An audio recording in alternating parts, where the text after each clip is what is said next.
में हो सखिया वे डोरनवा निंदिया भइल बहरा में हो सखिया वे डोरनवा आवे डोरनवा हो आवल डोरनवा आवल डोरनवा हो आवल डोरनवा निंदिया भइल बहरा में हो सखिया वल डोरनवा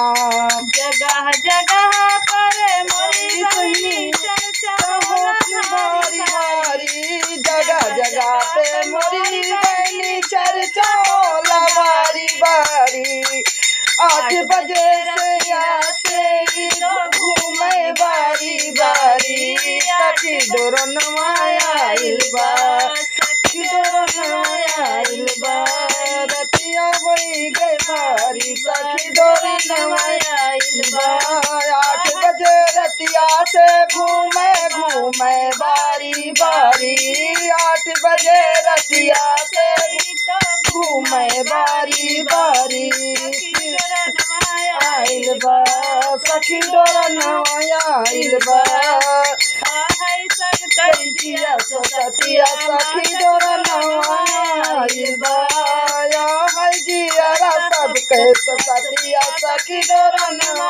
आइल बा मिया भइल बा राम सखी डोरनवा आइल बा निंदिया भइल बा राम सखी डोरनवा आइल बा केहू केहू कहाँ है मोरी बहिनी बारी बारी केहू केहू बहिनी सोचा बारी बारी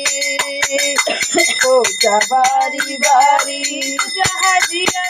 यह जहाजिया वैना यह जहाजिया वैना नाही जानी मोरी बहिनी रोने करिया दतिया नाही जानी मोरी बहिनी रोने करिया दतिया रतिया रतिया सखी डोरनवा आइल बा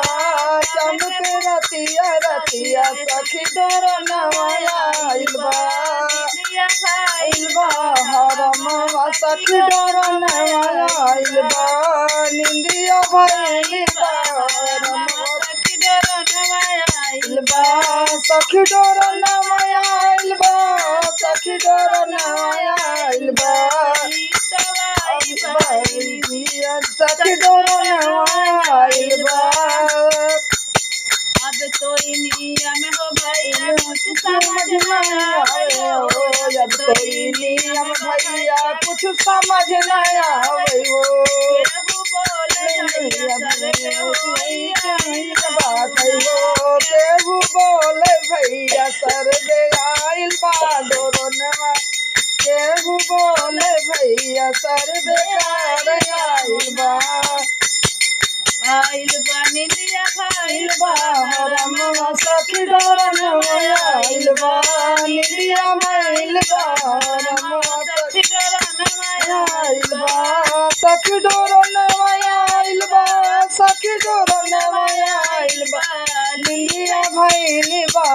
रमवा सखी डोरनवा आइल बा आइल बा लिखरी न मंजूरी कथनवा सखी डोरनवा आइल बा सखी डोरनवा आइल बा सखी रमवा सखी डोरनवा आइल बा निंदिया भइल बा रमवा सखी डोरनवा आइल बा।